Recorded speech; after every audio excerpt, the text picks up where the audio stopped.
Sign தானேன்னு சாதாரணமாக நினச்சிடாதீங்க. அந்த சைன் உங்களோட கேரக்டரை ரெஃப்ளெக்ட் பண்ணும். எப்படி தெரியுமா?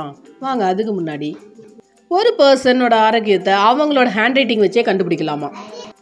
உதாரணமாக ஹை பிபி இருந்துச்சுன்னா உங்களோட ஹேண்ட் ரைட்டிங் திக்காகவும் டார்க்காகவும் இருக்குமா. மற்ற நேரத்தில் லைட்டாக எழுதுவீங்களாம். எக்ஸாம் போனால் என்ன சொல்லுவோம்? அதிகமாக டென்ஷன் ஆகாதீங்க, எல்லாம் மறந்துடும்னு சொல்லுவோம். ஆனால் ஜென்ரலாக அதிக அளவு பதட்டம் இருக்கிறவங்க அமைதியானவங்களை விட அச்சுறுத்தரும் முகத்தோட படங்களை நினைவில் வச்சுக்கிறதுக்கான வாய்ப்பு அதிகமாக.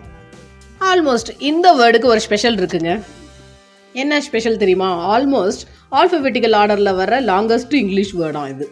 உங்கள் சைன் வச்சு உங்கள் கேரக்டரை சொல்லலாம். எப்படி தெரியுமா? நீங்கள் வலது பக்கம் சாஞ்ச மாதிரி எழுதுனீங்கன்னா நீங்கள் ஒரு நேசமான ஒரு நட்பான நபர். அதே லெஃப்ட் சைடு சாஞ்ச மாதிரி சைன் போட்டிங்கன்னா நீங்கள் உங்களை முன்னிலைப்படுத்த விரும்பாத ஒரு அடக்கமான நபர். இப்போ சொல்லுங்கள், உங்கள் சைன் எந்த பக்கமாக சாஞ்சிருக்கும்? இந்த ஃபேக்ட்ஸ் உங்களுக்கு பிடிச்சிருக்கா? அப்போ டெய்லி இது மாதிரி பார்க்கணுன்னா நம்ம சேனலை சப்ஸ்கிரைப் பண்ணிக்கோங்க.